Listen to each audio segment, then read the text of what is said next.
What's up, Miniatures Paintbrush Legion, and welcome to another episode of Painting Tutorials.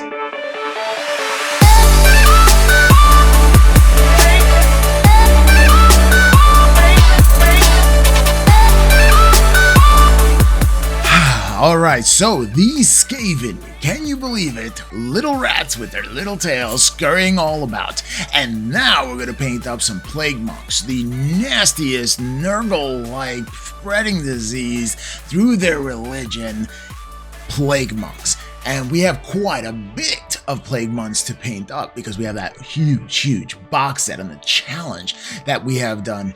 So, let's get down to Tabletown and let's see how well we get on. There's two different methods in which I'm going to paint. Now I'm going to start with the layering, and then I'm going to switch off to wet blending. So I did two different types of things. I was playing with the paint, I was learning new techniques, and I'm going to bring what I learned to you.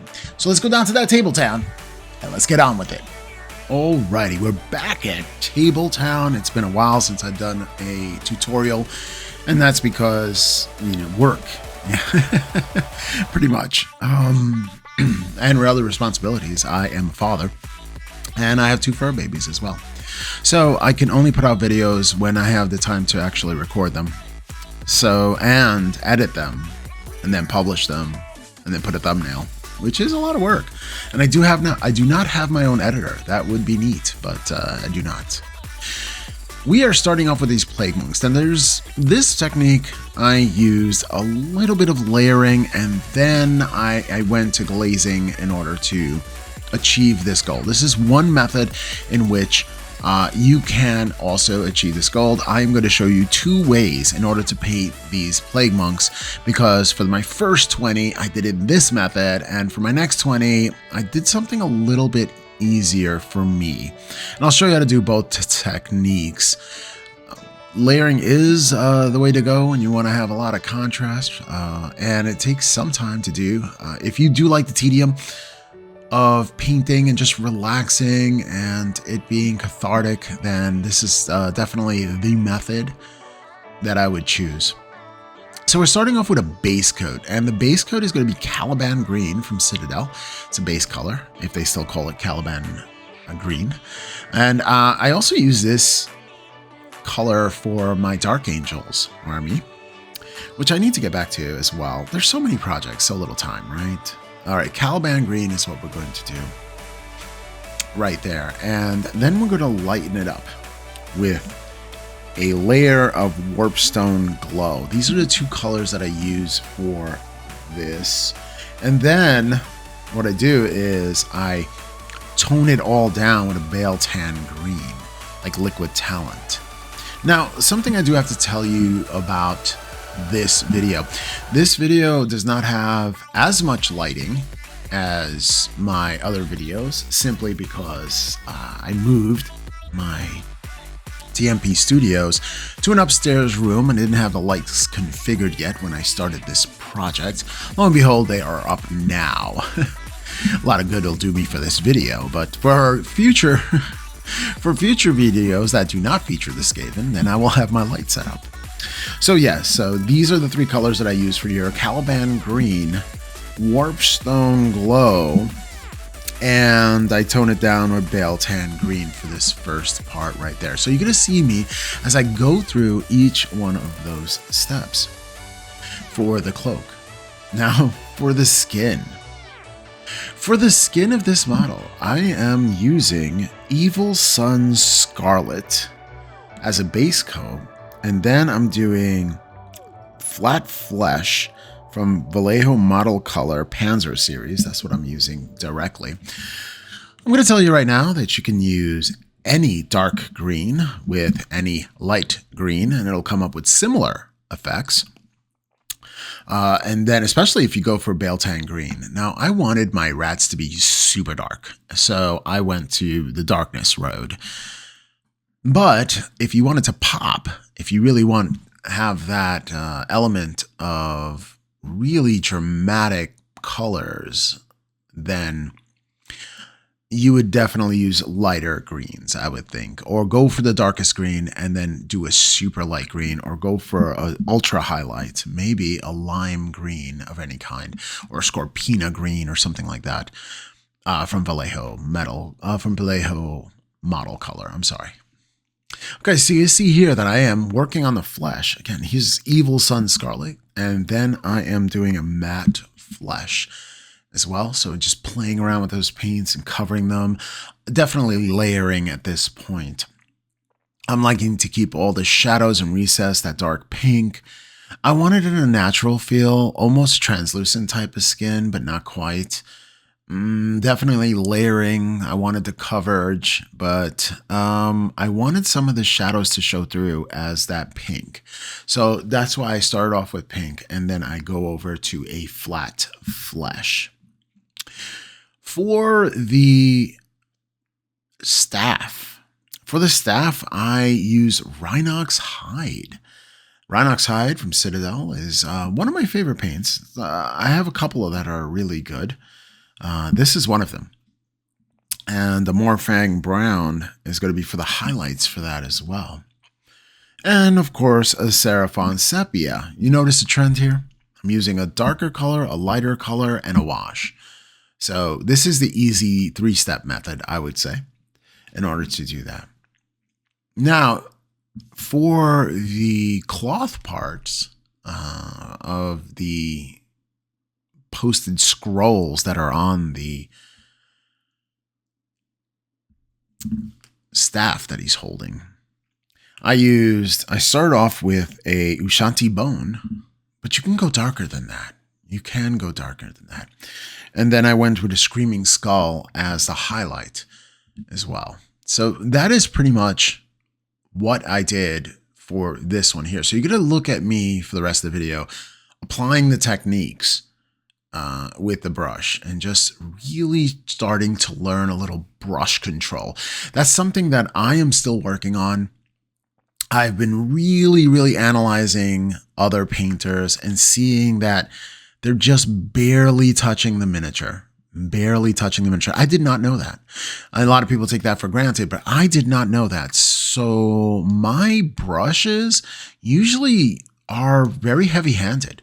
So learning when to pull back, and just barely touch the miniature is something that I worked on throughout this entire project. And do I have it down on lock? I still don't after 85 miniatures. Don't think I do. And that's great because I could still push myself and learn more. And I'm definitely going to do that. So those are all the colors that I use. I wanted to address a little bit about the Skaven themselves. And you got to see me apply technique while I do a little bit of lore, if you're interested. If not, you can skip ahead to the second portion where I do a different technique. But those are the paints I use. You're going to see me do the technique. So for those of you tuning in that are new to Skaven or just watching and play other armies, and thank you so much for watching. I appreciate each and every one of you. I'm going to tell you a little bit of a story.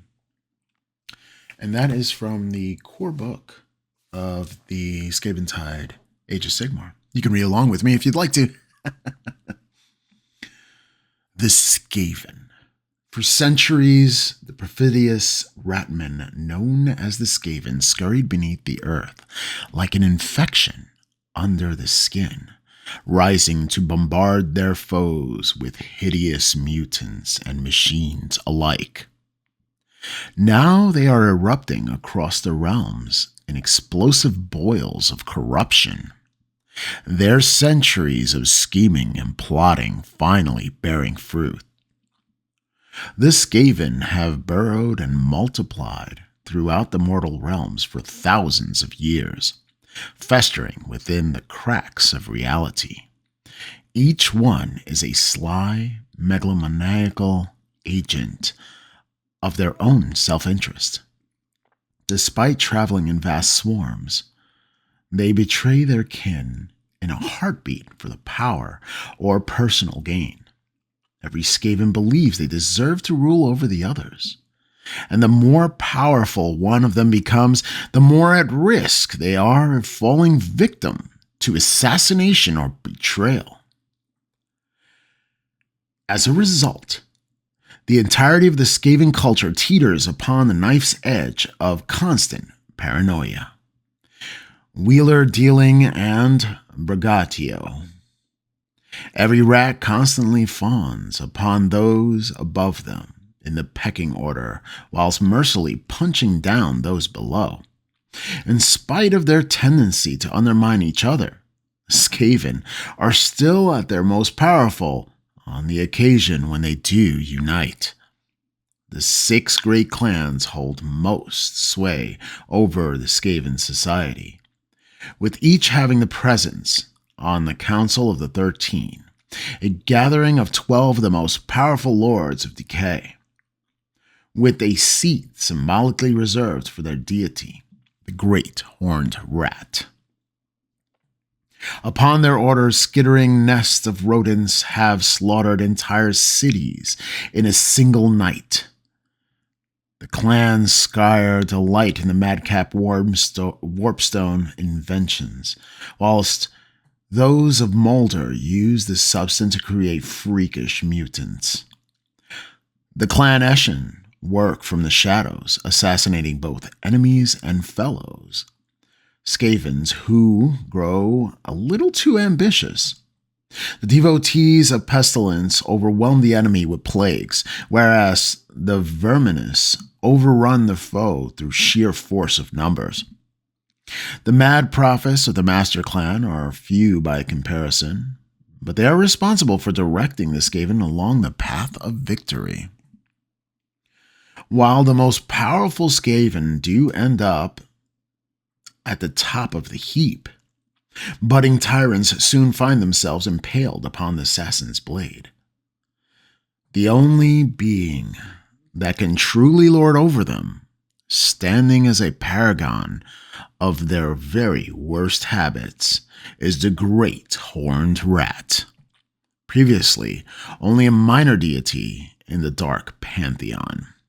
The true scope of his corrupting influence is quickly becoming known as innumerable Skaven wash over the realms in a screeching, chittering tidal wave, with many dark priests and shamans now in awe of his power.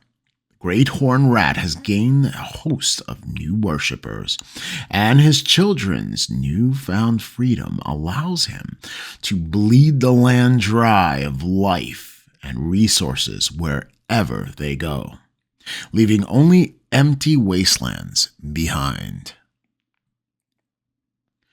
The Hour of Ruin.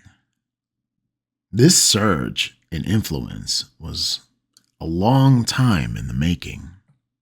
After corrupting the arcane nexus point across the realms with Warpstone, ultimately causing the cataclysm that consumed much of the Eastern Great's parch and breached countless other nations to boot. The Skaven were no longer content simply to scheme in the dark. Bringing about the Hour of Ruin was their greatest triumph.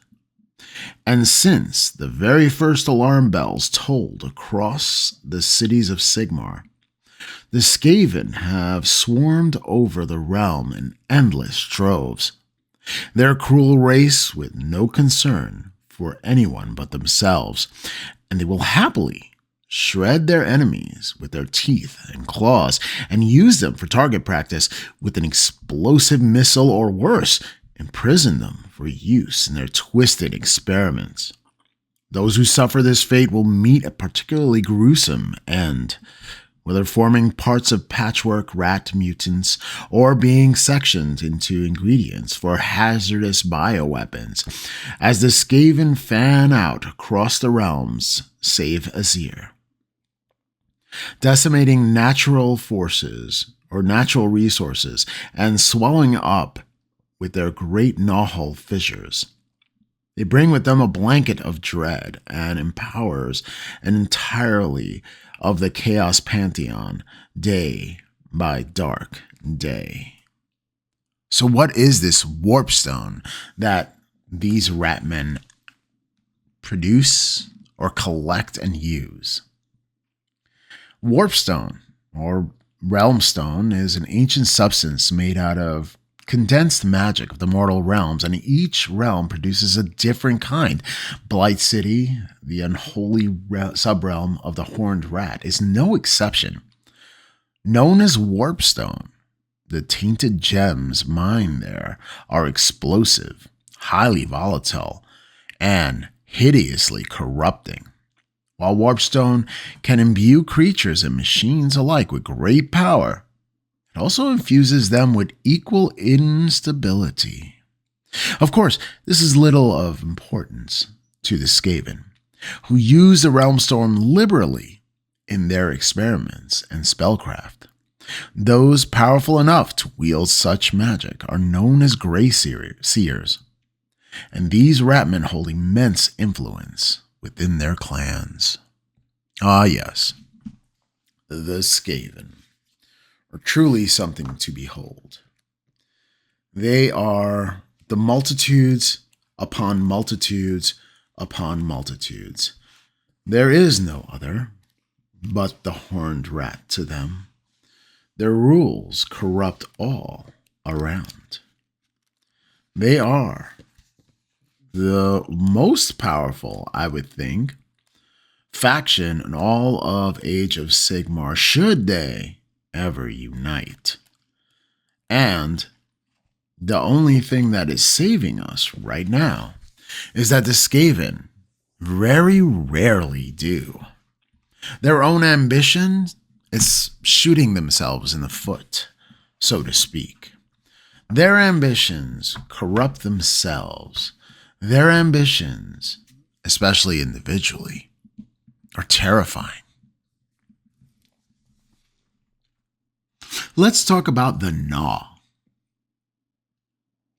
Let's talk about it by Rosanna Crowell, Lord Verdant of the Obsidian Tor, who states, "In my sense, of self falls away like sands between my fingers. The storm still giveth. It has allowed me and my charges in the ruination chamber to walk the blight that has ravaged the east parch. I shall commit to what I saw to parchment. I still understand its value.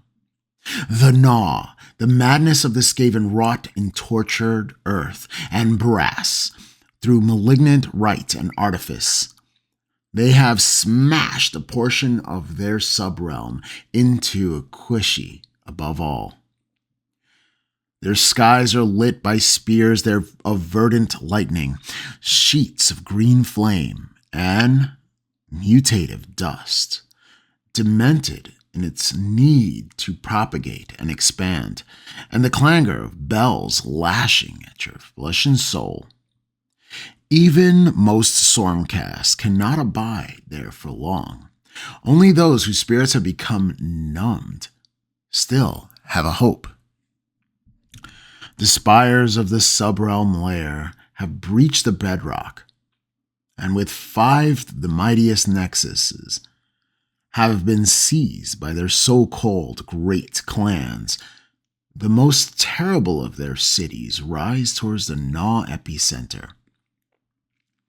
Whatever the name the Ratmen have for it, we have doubled its hexthanate.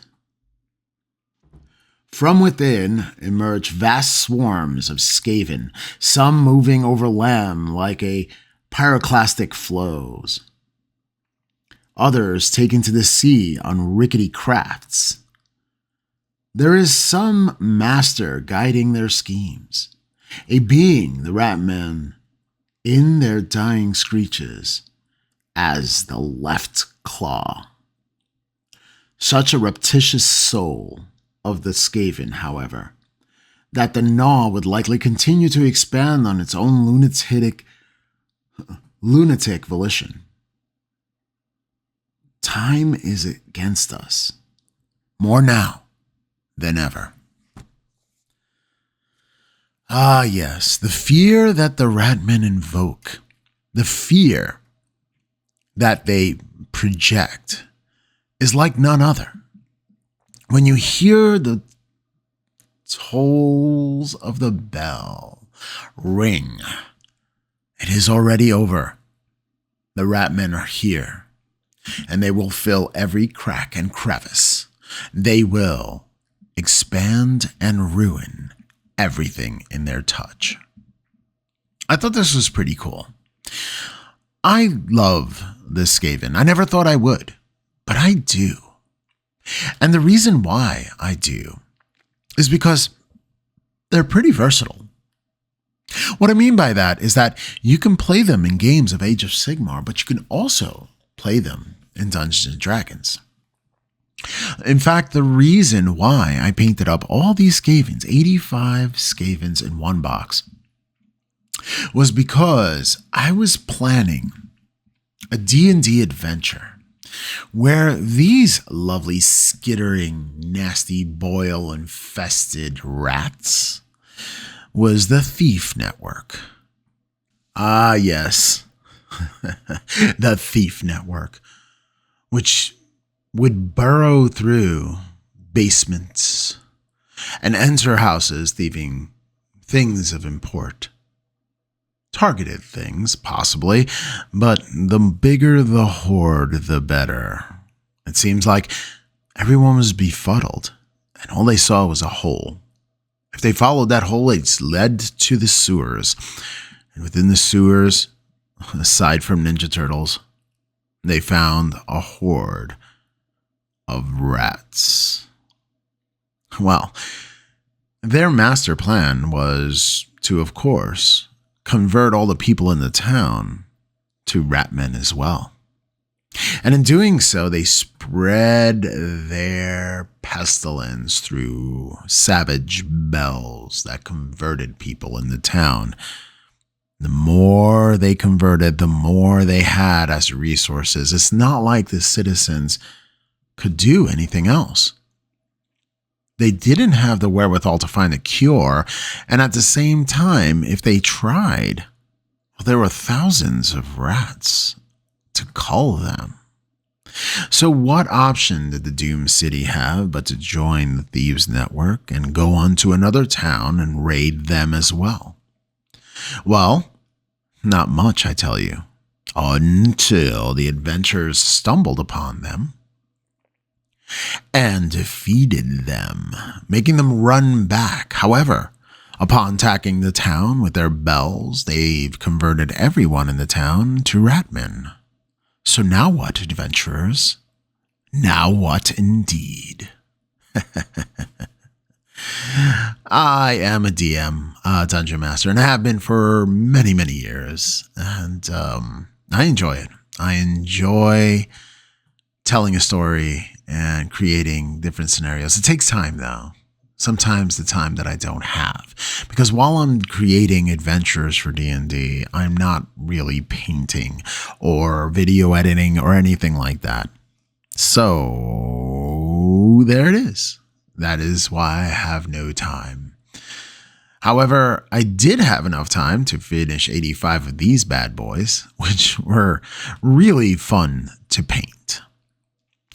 And there was, I don't know, they must still be legal for now, I guess, because there was a revamp, but I do enjoy. I had this box and I was going to paint it. Gosh darn it, I was going to paint it. I remember these boxes when they came out and they were $140. Now that's a pipe dream. Now it's $270 for some of them. I don't know. If you want to get them on eBay, that is. Used to be that eBay was a great place to go if you wanted to get a deal.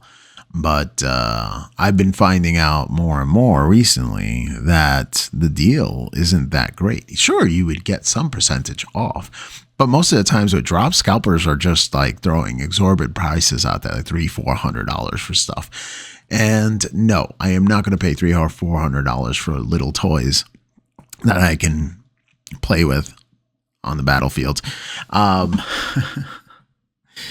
And not that I need any more miniatures. I think I have more miniatures than I can paint in an entire lifetime. But I'm trying to prove that wrong by painting larger projects, including multiple models, and getting it all done. getting it all done. I think of Jay from Eons of Battle and how much he paints. And I like that he pumps out quality work relatively very quickly. And that's amazing for me. And I love enjoying watching his channel as well as others. Speaking of channels, I do want to say, if you would like to catch me, live, I do a talk show on the channel Wolf Brother Hobbies, and I do it with Wolf Brother Mythos, and he's a co-host. I am also a co-host, and we just shoot the breeze about the news and stuff like that. It seems to me that it's easier to have someone deal with the technical side while I paint or just shoot the breeze and enjoy our time together. And I'm very grateful that he does that and that I appear on his show and his channel. It's his content. I was told that I might be able to post here as well as there, but it's his content. So I'm just a guest speaker. That being said, we are going to go through the highlights. As you see, you're going to see all the techniques that I use. I already mentioned all the colors. So just getting highlights on here on the top parts, trying to think of where's the sun going to hit this thing, and where the shadow is going to be. So it's always fun. Whenever I paint, it's all about where the light is going to hit it and how bright I need to make it, and then how well the shadows are defined and how deep and dark they are. Now, keep in mind that there's secondary reflections. Like when light hits something, it bounces off and it affects the colors around it. So you have to always be considerate of that. And paint those in. Like if you have a black as your shadow color, then, paint a little bit of color in them shadows. Put a little bit of color in the black, just to tint it ever so slightly. So this way the original color actually shows through. So for this particular miniature with the lighting, it doesn't show too much of a pop. It's very subdued, but I wanted to go for tattery clothing. I think in retrospect, I might do some hash marks to indicate that the clothing was stitched instead of just one solid robe. But that is for another project, so I can work on that. See, I love this hobby because there's always something I can work on and get better at. I always look to improve, and I am really impressed when I do. When I pull it off, I feel so happy. And that joy is a dopamine rush for me. So what I do is I keep painting. It keeps me coming back to the table, so to speak. What keeps you coming back to the table? What is it? What is the magic of painting miniatures that keeps you coming back to the table and painting more? Because for a lot of people, painting, and I can't imagine why, they see it as a chore, as a slog, something they have to do. This is something I want to do. I'm very happy with the process here. Alrighty. Again, just touching very lightly along the entire place, the entire robe here. And you can see that this method here is not a quick speed paint method. This method here is going to take yourself some time. You're going to take yourself some time. You're going to build something up. If something gets too dark, you're going to brighten it up again. And you can keep on going. I call it the ebb and flow. The ebb and flow for painters are you're going to go one way, a little tough, and then bring it back by going the opposite direction. And what I mean is, like, if you go highlight, you highlight too bright. So you're going to have to go back and dull it down with something and then go just bright enough. Try it again, in other words. And you keep on going back and forth, that ebb and flow of painting until you get something you're proud of. And that, of its essence, is painting miniatures in this format. All right, Vallejo metal color, I think for the for the weapons is next. So doing that up. But I also have to write on the parchment as well. So thinking about that as well. So Vallejo steel, this is dark aluminum. I'm sorry, not steel, dark aluminum, but you can do steel as well. And I paint that over and that's fine. I come back with a chrome and just hit that true metallic metal kind of like pop, so to speak. And it works. It works for the swords and whatnot. I did not mention this color earlier. So Vallejo metal color, it's where it's at. I really enjoy using it, and I will continue to use it until it's gone. Will I replace them? I don't know. I don't think so. There are so many other paints that I want to try. So when this bottle is empty, I think it's just empty. I think I'm going to move forward with something else. P3 is supposed to have really, really good metallics. So I want to check them out. And I like P3. I have quite a few of the older bottles of P3. In fact, when I heard that they were not doing so well, I went to my local gaming store and I bought them out. Like anything that was P3, I bought and I had colors for. I never got the pumpkin set. I don't know what they're called. Chad, if you can, if you remember what they're called, you just let me know. I know it was a Gimkin, Jumpchin something. It was a pack of oranges and very Halloweenish type of colors that P3 put out that I would love to get my hands on, but I unfortunately could not get my hands on, and they no longer make it. So good luck for me, right? I wonder if they're going to come up with those Grimkin, I think it is again, colors for the new batch of P3, which are in dropper bottles and dropper bottle technology. Check that out. So that should be fun. Speaking of which, what are you getting this holiday season? Are you going for the boxes? Are you going for the Battle Force boxes? And if so, which one? Please comment below if you are into the Christmas hype and are going to pick up one of those big old beautiful boxes. I'll tell you, I am tempted by the Fulgrim box for 40K and starting a Emperor's Children army. It would be rather expensive. I think it would be over $700 just to get started. And then I think another $500 to $1,000 to round out an army with options. So I'm not sure if I want to commit to that just yet. And Emperor's Children they're fine. They're okay. It's pretty cool. I'm not in love with them. I'm not in love with it. I've never been in love with Tzeentch, really. That being said, I've never been in love with Slaanesh. So, yeah. I don't know if I'm going to pick one up.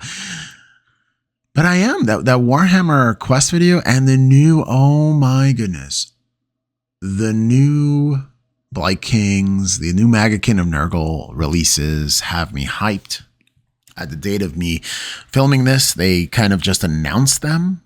And I do like myself some Magakin of Nurgle. I haven't started painting one. There will be tutorials on the channel. I do have a lot of Death Guard and Magakin. So expect to see that in the future. All right, right now I'm using Micron pens. And some people don't realize that Micron pens actually come in colors. So I'm using red as well as black. Sort of like what you find in, I guess, the Bible. Yeah. When the big J man speaks, it's in red. Well, the same kind of thought went through my mind when creating these scribbles on the scroll. And I'm going to zoom in so you can see it even better. But using Micron pens for this purpose, I think is great. However, I would love to learn how to do this scroll work with a brush. I need to get better at light touch to the point where I can do it with the brush. But right now I cheated only because time became a factor. And I actually wanted to finish these because I have so much more. I wonder if I can clear it in. You can sort of see it over here. Let me try to focus in there. And I think that's it. You can kind of see it. There it is. All right, anyhousers. Now is the time I look at the miniature to see what I missed. Do you do this? And I do apologize. No, I don't apologize for my messy desk. I have a messy desk. Do you have a messy desk when you work? All right, time to put on the ever illustrious black band around the miniature, saying that it is done. It is finished, which is a glorious moment. So this is how I use layering, glazing, and shading to create a very muted cloak and an interesting way to create skin tone, a pinkish, flesh-ish skin tone, a pink and flesh-colored skin tone, and how I did my scrolls. Scrolls are pretty cool and neat, and the effect, the dopamine you get from doing it right is amazing. And worst case scenario, let it dry first, and then put another coat of Ushanti Bone and Screaming Skull and start over again. That's the worst. If you're really nervous about it, then you should draw out what it is you're going to write and how it's going to look on a piece of paper, and try to do it really, really small, and keep practicing that until you go on to the miniature, and then it becomes muscle memory. That's another way you can improve too. You know, there's nothing wrong with writing things on paper. There's nothing wrong with, if you go to do a diorama, if you're going to create a battle scene or do some freehand, to do it on paper first. I mean, that's what I do. I create things on paper on a sketch pad, and then I transfer it over, especially when I'm doing freehand. I kind of take a look at it and do it that way, and then just recreate what I did on paper that I have already done and just do it again. You know, now the muscle memory is kicking in. But yeah, this was a blast to paint. It was fun. It was cathartic. I got to relax and get to paint and just lose myself in all the colors. But again, the lighting isn't that great, so you can't really see the subtle transitions. You will see it in the grand reveal for sure. You can sort of see it right there. You know, you see that there's that line of glowing, and that's what I wanted to do. Now it's just time to touch up little bits here and there of parts that I missed.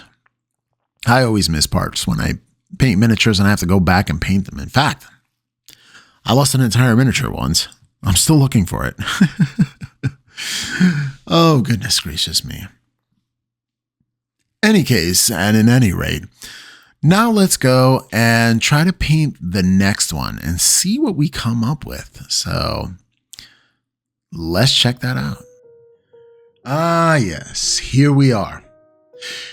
All the dirty, grungy subtleties that is this Skaven. Now, I did 20 of these in this paint style, in this way of painting.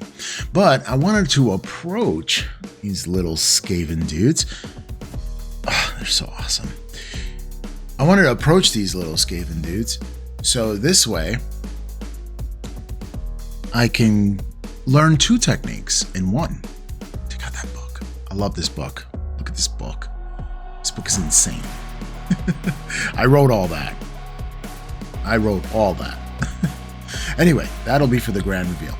These guys were motivating to do a lot of layering at first, and then some subtle glazing techniques were used to create these guys. Man, like I said, I have 20 of them, and it was a bit of a marathon, but it was enjoyable. I was knocking them out about 2 to 3 a day, just at a leisurely pace, you know, nothing too hurried or crazy. I didn't have any deadlines, or I didn't have any kind of like competitive game that I was going to play or anything like that. So I could just enjoy painting it, which was exactly what I did. Now, let's go and show you the other way in which I painted, was just a lot of wet blending. So I'm going to show you that up next. So let's return to Tabletown. Yeet. All right, back again on Tabletown, and here we go with some wet blending. I'm using the same exact colors, and what you're going to see here is the technique of wet blending, where I'm going to start with a base coat. And while I'm doing this base coat, I do want to tell you how these Plague Monks actually play. All right, so you have a pair of Foated Blades, range 1, attacks 2, hit 3 ups, 4 ups to wound, 0 rend or negligible rend, and then 1 damage. The Foated Blade and the Woe Stab has a range of 2 with the attacks of 2 and the to hit of 4. To wound is 4, no rend, and damage 1. So these are not like really heavy hitters at all. But what it doesn't do in its immediate attacks, it does with other things. What I mean is the standard bearer. Let's start with the standard bearer. Now, the standard bearer, 1 in every 10 models of this unit can bear an icon of entropy. If this unit included any models bearing the icons of entropy, each time a model from this unit is slain by an attack made with a melee weapon before removing that model from play, roll a dice, and on a 6, pick one enemy unit within 3 inches of the slain model. And that unit suffers 1 mortal wound, so it's a little damage on the way out. Now for the musician, 1 in every 10 models in this unit can be a plague harbinger. Add 1 to run rolls and charge rolls for this unit if it includes any plague harbingers. So really good. You're adding 1 to your runs and your charge rolls, not either or, both. There's the Book of Woe. And I do have that book. In your hero phase, you can pick 1 enemy unit within 13 inches of this unit, Bringer of Woe, and roll a dice. On a 1 or 2, nothing happens. On a 3-4, that unit suffers 1 mortal wound. Again, a nice little mortal wound on the way out. I'll take it. On a 5-6, it suffers D3 mortal wounds, and this ability has no effects on Nurgle, but if you're fighting anything else, D3 mortal wounds are D3 mortal wounds, and that is awesome. All right, next it has Foetid Weapons. If the unmodified hit roll for an attack made with melee weapon by this unit is a 6, that attack has a rend characteristic of -1 instead of negligible, which if you have a ton of rats here, you're doing a lot of damage, which is amazing. All right, and then you have Frenzied Assault. Add 1 to the attack characteristics of this unit's melee weapon if it is made a charge move in the same turn. So adding 1 to the attack if it charges. It reminds me a little bit about, Space Wolves, getting that 1 attack to when they charge as well, which is very deadly. So charging Plague Monks, bad. All right, so generally it has a move of 6, a bravery of 5, a save of 6. Saves are terrible here, and 1 wound per person. All right, I'm going to come back and I am wetting my brush with the dark one, and I'm going to go a little bit lighter as well, just getting crazy with it, just having fun with blending colors here. Again, going from darkest green, which is my Caliban green, and I'm using my Warpstone Glow just to brush some, integrate, or I would say blending some of these colors in there. So it's a lot of fun. I do follow the same rules as putting together the other Plague Monks. So this second tutorial is going to be a lot shorter. Alrighty, so let's find a little bit more about each Plague Monks. Each model in Plague Monks units is armed with 1 of the following weapon options. So you have a pair of Foetid Weapons, or Foetid Blade, and a Woe Staff. Battalions of the Scorecrow can be used in the following War Score battalions: the Congregation of the Filth. And 1 model in this unit can be the Bringer of Woe. And that is the champion of that unit right there. So that is the Skaven Plague Monks. Now a little for flavor text. Driven into battle by their frenzied fate, Plague Monks overwhelm their enemies in bestial mass. They hack and stab wildly with their Foetid blades, spreading disease and infection with every blow.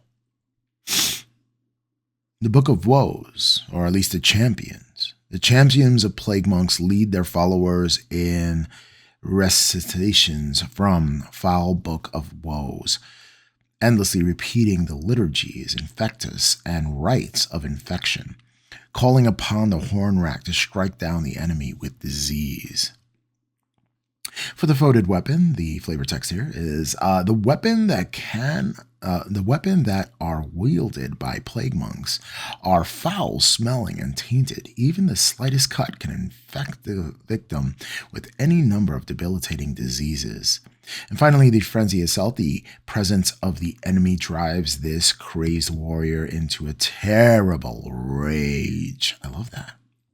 The keywords for the plague monks are chaos, Skaven, clan's pestilence, Nurgle, and clan plague monks. So I could run this clan with my what is it? The Bringers of Rot, the the Magakin of Nurgle. That's what it is. I'm so sorry. But yes, I can run them together. So I have some plague monks who use this unit with my Magakin models. Speaking of which, the new models are absolutely gorgeous. And I might have to pick up some. I am a little disappointed that the new models aren't in a Battle Force box. That would be so cool. I think I would have to get that box. Like, there's no ifs, ands, or buts. And right now, I am struggling. Chat, let me know if I should pick up the Fulgrim Battle Force box and then get the Slaanesh, box, the starter box for Champions. No, not Champions of Fenris. What is it? Noise Marines. Oh my gosh. I can't think of it. And it will come to me. So chat, put it down in the chat what it is.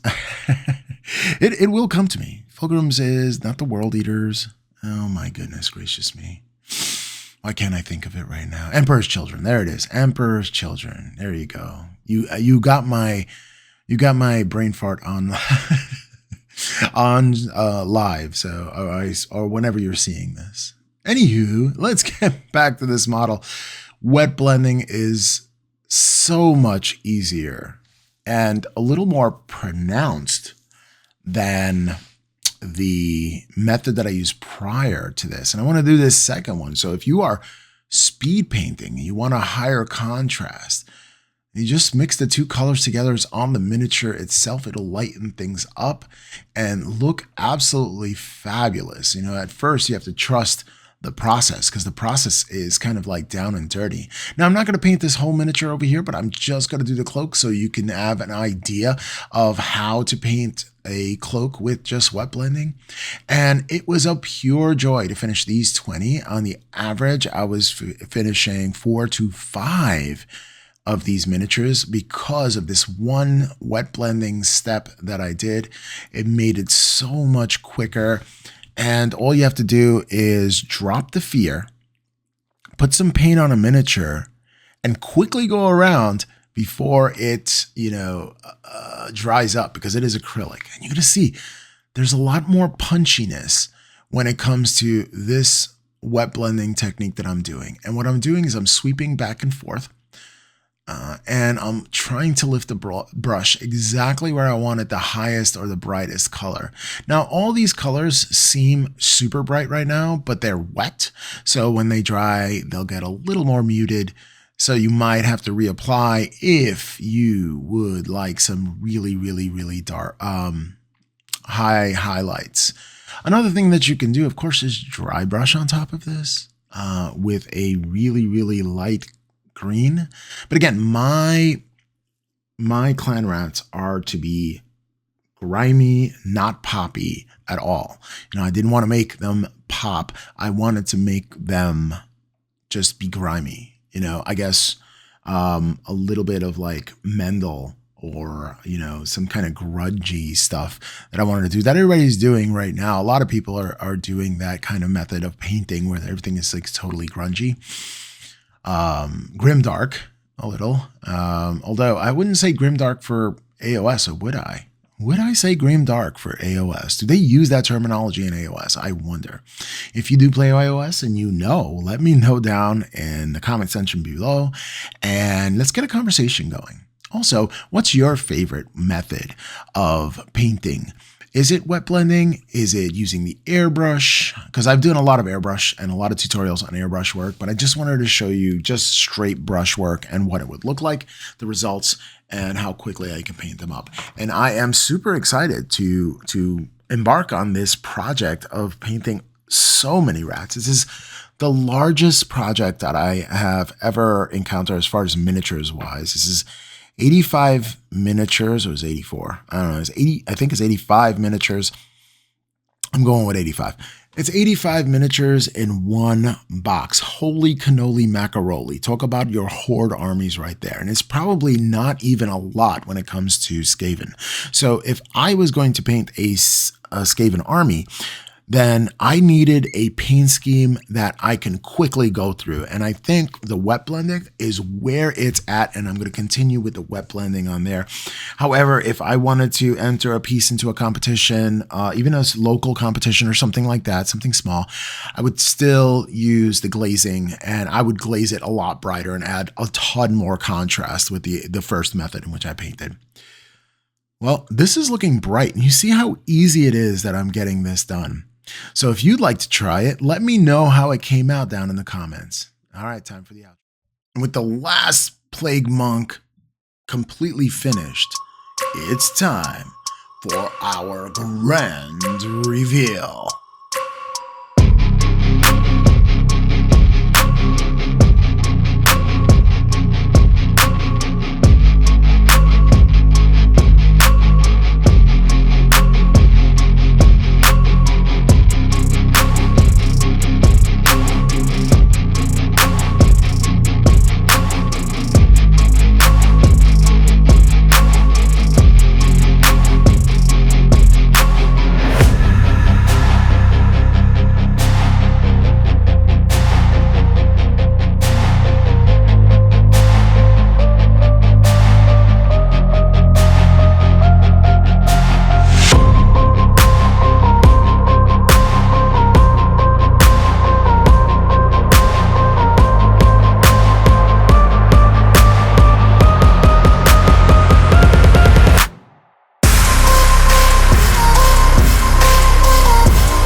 Alrighty, I want to thank each and every one of you for watching. And don't forget to subscribe and do all the YouTube tangs in order to get more traffic onto the site so it can grow a little bit. I love this hobby and I love to spread anything that I know, any knowledge that I have with all of you. And I am so happy that you tuned in to watch. Well, remember for next time, Always paint every miniature to increase at least one skill, and may your backlog get ever smaller.